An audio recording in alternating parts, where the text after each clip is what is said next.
Assalamualaikum warahmatullahi wabarakatuh. Halo sobat, 2024 ini kita bisa melakukan pengelolaan kinerja di platform Merdeka Mengajar atau PMM yang bisa diakses menggunakan HP maupun juga laptop, teman-teman.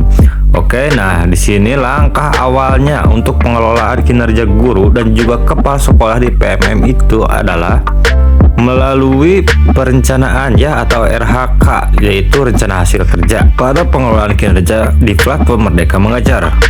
Langkah pertama adalah berkunjung ke situsnya terlebih dahulu, dan di sini kita sarankan menggunakan laptop ya, karena kalau misalkan menggunakan laptop ini tampilannya lebih luas dan juga kita bisa lebih leluasa lagi untuk mengelola PMM daripada HP. Namun misalnya kita juga bisa sih menggunakan HP.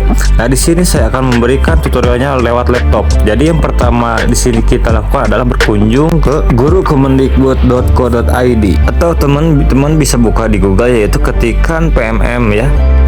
Nah, kemudian kita enter.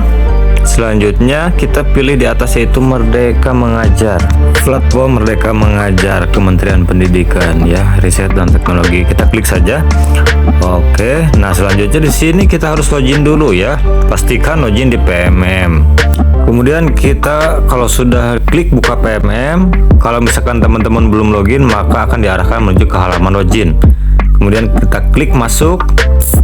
Nah, kemudian teman-teman di sini ditentukan mana akun yang akan dipakai login. Nah, misalkan akun yang ini nih, yang saya nih. Kita klik. Nah, selanjutnya teman-teman masukkan username. Pilih username dan passwordnya juga ya. Dan kita akan diarahkan menuju halaman ini nih. Ini tandanya udah berhasil login, dan selanjutnya di sini kita akan mulai melakukan perencanaan, yaitu di scroll ke bawah, yaitu pemandiri. Salah satu menu pemandiri yaitu di pengelolaan kinerja. Kita klik di pengelolaan kinerja dan kita akan dinyalakan menuju ke halaman ini ya. Nah, ini adalah untuk memulai perencanaan kinerja. Deadline-nya ini adalah 1 sampai 31 Januari ya. Nah, di sini kita bisa lihat dulu tampilan-tampilannya ya. Kita lihat dulu, kemudian kita klik mulai saja. Nah, di sini pastikan teman-teman untuk sesuaikan data-datanya ya, sudah benar atau tidak. Pastikan jawaban sesuai ya, karena ini akan mempengaruhi perencanaan kinerja. Saat ini data hanya bisa diedit itu hanya 1 kali ya, jadi pastikan untuk datanya ini sudah benar, teman-teman. Kalau misalkan di sini teman-teman datanya ini masih ada yang belum benar, ini teman-teman bisa lakukan edit ya. Editnya ini adalah kalian bisa klik di sini. Nah, ini teman-teman. Nah, untuk di bagian edit, teman-teman di sini harus mengetahui bahwa ada yang bisa diedit, ada juga yang nggak bisa diedit ya. Nah, kita pelajari dulu di bagian catatan. Nah, pembaruan data di sini tidak akan mengubah data di Dapodik ya, dan hanya untuk keperluan pengelolaan kinerja saja. Silahkan hubungi operator sekolah untuk pembaruan data diri Anda yang ada di Dapodik. Oke, misalkan ini untuk nama kan nggak bisa dirubah. Mengapa demikian? Karena ini sudah sinkron dengan Dapodik. Nama, kemudian nih, kemudian status kepegawaian ini nggak bisa diubah. Yang bisa diubah yaitu di sini adalah menu drop down-nya ya. Nah, ini yang bisa kita ubah. Nah, untuk di atas itu tidak bisa kita ubah ya, teman-teman. Jadi teman-teman yang bisa diubah itu hanya ada di drop down. Misalkan teman-teman di sini untuk pangkatnya itu sudah naik, misalkan, nah ini naik itu naik ke ini, nah ini silakan ya, ditentukan sendiri saja nanti. Ini kemudian untuk jenjang jabatan pun juga demikian. Ini bisa diganti. Kemudian juga untuk yang di sini satuan pendidikan induk, ini adalah nanti juga di Dapodik ya. Kalau ini teman-teman, kalau misalkan sudah, teman-teman silahkan klik simpan. Oke. Nah, jika misalkan dipastikan semua data ini sudah benar, maka kita klik data sudah selesai. Kemudian di sini akan diminta kita untuk memastikan kembali apakah data diri kita ini sudah benar. Kalau misalkan sudah benar ya, di sini kita bisa klik data sudah benar. Kalau misalkan ingin dibetulkan lagi, maka teman-teman di sini bisa dicek ulang ya. Klik saja sudah benar. Oke. Kemudian kita akan diarahkan menuju ke halaman berikutnya, yaitu kita akan memulai dari praktik pembelajaran ya. Nah, kemudian di sini nanti akan ada beberapa tahap yang akan kita lalui ketika melakukan pembuatan perencanaan. Yang pertama adalah dari praktik pembelajaran, kemudian nanti pengembangan kompetensi, tugas tambahan, perilaku kerja, dan juga rangkuman. Nah, kemudian di sini kita harus memilih indikator ya. Pilih indikator untuk menjadi fokus peningkatan kinerja Anda. Nah, di sini dari data yang disajikan, ya dari PMM yang tersinkronisasi dengan rapot pendidikan, kami sediakan rekomendasi berdasarkan rapot pendidikan SADIK Anda. Untuk versi terakhirnya, ini adalah kita cek rapor pendidikan SADIK kita. Ini adalah untuk rapor pendidikan yang ada di SADIK kita. Ini untuk manajemen kelas ini cukup, kemudian dukungan psikologi sudah baik, kemudian metode pembelajaran ini cukup ya. Nah, di sini kita dapat berdiskusi dengan atasan untuk mempelajari rapat pendidikan SADIK kita ataupun info lainnya ya tentang tahap perencanaan. Kemudian kita klik. Saya mengerti teman-teman kalau misalkan kita sudah memahaminya dan kemudian kita pilih ini yang mana akan menjadi fokus kita. Jadi misalkan setelah kita pilih yang ini, penerapan disiplin positif, yaitu upaya menerapkan prinsip disiplin positif untuk pengelola perilaku dan kebiasaan kelas yang disepakati bersama. Nah, kita klik saja di sini. Berikutnya kita klik ke pengembangan kompetensi. Nah, selanjutnya kita akan diarahkan menuju tab yang kedua, yaitu pengembangan kompetensi. Dan selanjutnya di sini diberikan yaitu semacam passing grade ya mungkin. Nah, ini berdasarkan Dirjen GTK nomor sekian, ini adalah kita diharapkan memiliki minimal 32 poin per semester ya untuk memenuhi ekspektasi. Jadi yang akan kita buat ini dan nanti sekaligus pencapaian kita itu adalah kita fokuskan pada semester ini ya. Inilah kalau misalkan video ini dibuat bulan Januari, berarti Januari sampai dengan Juni 2024 teman-teman. Ini jadi minimal adalah kita 32 poin ya per semester untuk memenuhi ekspektasi dari atasan. Jika kurang mohon diskusikan dengan atasan Anda. Jika lebih ini ekspektasi atasan, ini akan semakin baik juga untuk teman-teman. Kemudian pilih rencana hasil kerja atau RHK. Ini memiliki poin yang berbeda ya berdasarkan tingkat keterlibatan dan juga dampaknya. Nah, selanjutnya kita di sini akan memilih, kita scroll ke bawah. Nah, di sini kita pertama dipilih dulu, yaitu di sini kita klik ya, ini ada menu drop down. Nah, kita ini pilih, teman-teman ingin memilih yang mana dulu.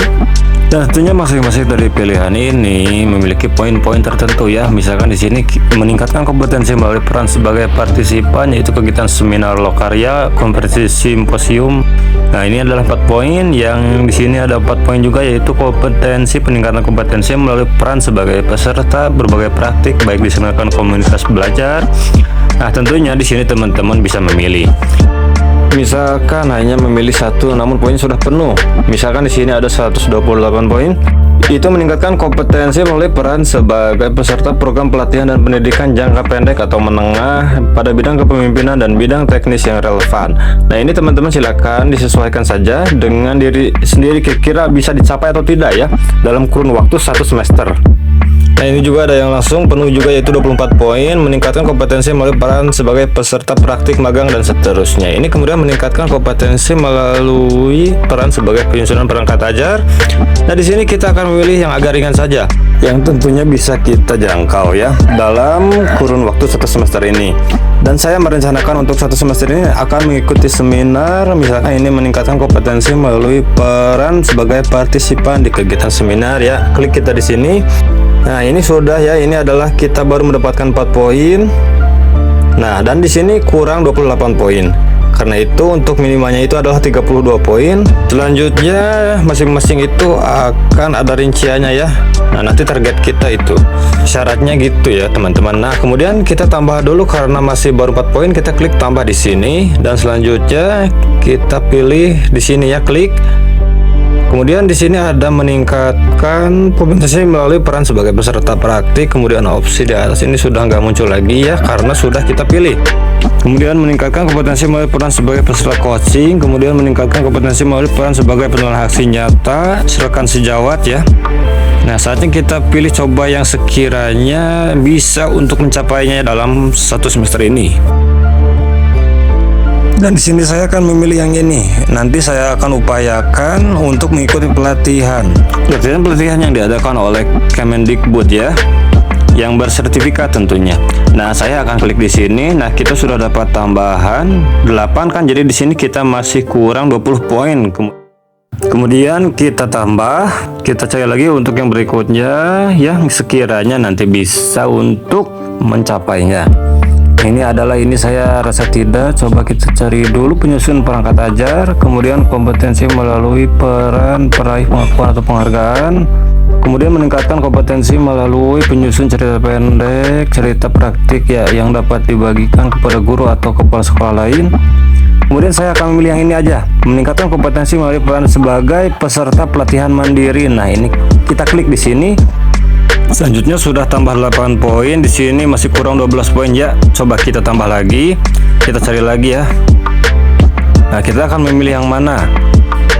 Kemudian untuk yang keempat, ini saya akan memilih yang ini ya, 12 poin. Ini sepertinya nanti bisa untuk dilakukan. Nah, sekarang kita coba cek. Ini adalah kita sudah penuh ya teman-teman.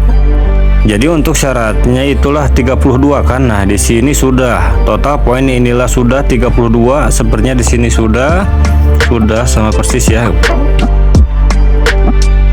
Langkah berikutnya apa? Kalau sudah ini klik ya di sini yaitu ke tugas tambahan. Kita klik. Nah, berikutnya di sini kita akan membuat yaitu rencana hasil kerjanya ya. Ya, sebelum kita lanjutkan ke tugas tambahan, ini teman-teman juga bisa kalau misalkan kalian ingin menggantinya ya, misalkan di sini yang pertama ini ada. Nih, silahkan boleh diganti juga. Nah, ini mungkin ini menghapus ini juga bisa ya. Dihapus ya, misalkan di sini kita hapus nih. Sudah berhasil dihapus kan? Otomatis nih untuk poin kita ini kurang kan? Kalau ingin menambah lagi kita klik saja tambah di sini lagi. Kemudian kita pilih ini. Oke, sudah kan? Nah, kalau misalkan sudah, di sini kita lanjut ke tugas tambahan. Apakah teman-teman itu memiliki tugas tambahan atau tidak? Nah, tugas tambahan ini bersifat opsional, artinya boleh kita tambahkan, boleh juga tidak tambahkan. Kalau misalkan kita punya ya tambahkan, kalau tidak ya enggak. Inilah kita perlu tambahkan ya. Nah, di sini jika tugas yang diberikan kepada Anda tidak termasuk dalam tugas tambahan, di sini maka Anda akan melewati pengisian tugas tambahan. Oke, next. Di bagian daftar ini masuk teman-teman. Kalau di sini nggak masuk dalam kategori ini, berarti kita nggak boleh untuk mengisikannya. Nah, karena di sini nggak bisa untuk diisikan secara manual ya. Nah, ini misalkan ini adalah meningkatnya kinerja satuan pendidikan melalui pelaksanaan tugas tambahan sebagai bendahara sekolah atau pengelola bantuan operasional BOS atau BOS ya. Misalkan operator BOS. Kemudian ini adalah untuk Dapodik. Nah, misalkan teman-teman operator Dapodik ini silakan dimasukkan. Namun kalau misalkan kita enggak operator Dapodik ya kita nggak usah masukin.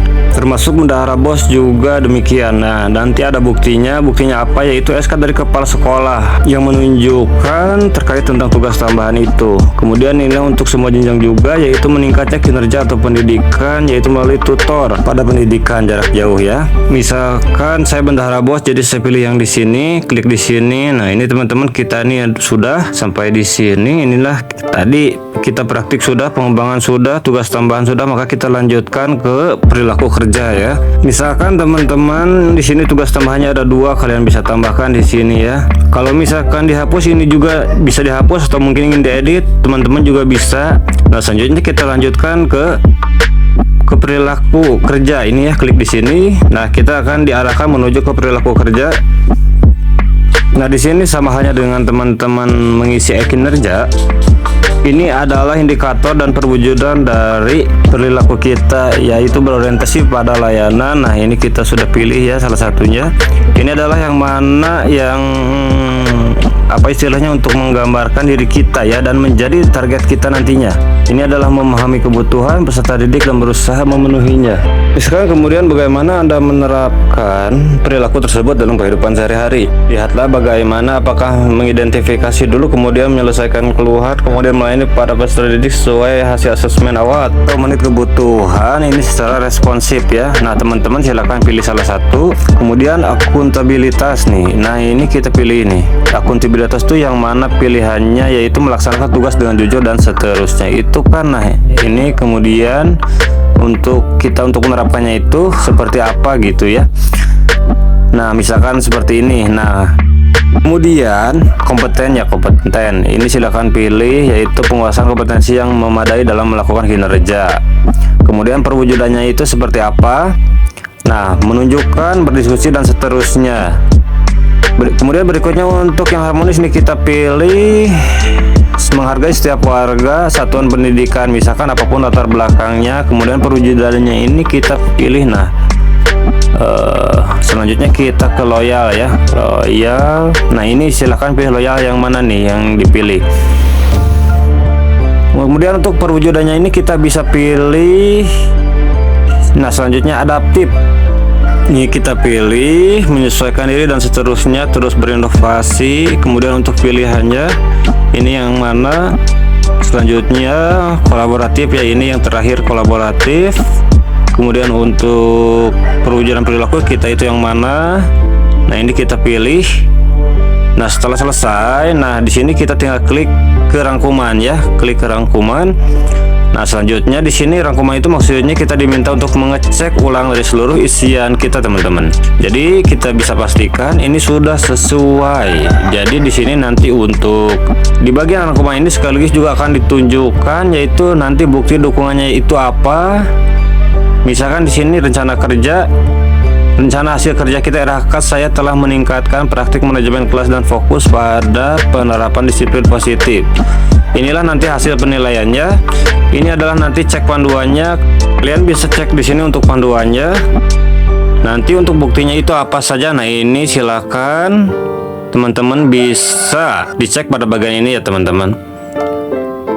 Selanjutnya di sini kita cek panduan semua ada, nanti silahkan dipelajari teman-teman. Kalau misalkan dipastikan semuanya dari perilaku kerja dan seterusnya ini sudah sesuai. Kalau misalkan belum sesuai, kalian bisa kembali untuk mengeditnya, yaitu dengan cara klik ubah di sini ya. Karena saya sudah fix, maka kita klik lanjutkan, lanjut ajukan ya. Jadi kita bisa langsung nih untuk mengajukan. Sekarang karena sudah diresmikan ya oleh Kemdikbud, kita klik lanjut ajukan. Nah, ajukan perencanaan kinerja ke atasan ya. Jadi atasan nanti akan lanjut memeriksa. Mohon berdiskusi dengan atasan terlebih dahulu atau simpan draft ya jika diperlukan. Kalau simpan draft dulu di sini, kalau ingin ajukan di sini. Misalkan karena saya sudah berdiskusi dengan atasan saya, maka di sini langsung ajukan saja. Kita klik ajukan. Ya, nah ini kita sudah berhasil ya teman-teman. Jadi nanti untuk perencanaan kinerja kita kalau sudah berhasil diajukan adalah seperti ini, yaitu perencanaan kinerja berhasil diajukan. Tahap selanjutnya ini adalah berdiskusi dengan atasan, kemudian persetujuan dan penyesuaian dari atasan, apakah nanti ada editingnya dari atasan atau tidak. Kemudian lanjut kesepakatan lalu kita laksanakan. Nah, itulah tutorial lengkap cara awal pembuatan perencanaan, dan nanti kita tinggal menunggu dan kita tinggal melaksanakan actionnya saja untuk penerapannya supaya kita dari rencana ini bisa tercapai, karena nanti akan ada bukti fisik yang harus kita upload ya. Oke, demikian teman-teman untuk penyusunan pengembangan kinerja guru melalui perencanaan RHK ya. Kita akan lanjut lagi pada video berikutnya. Demikian, wassalamualaikum warahmatullahi wabarakatuh.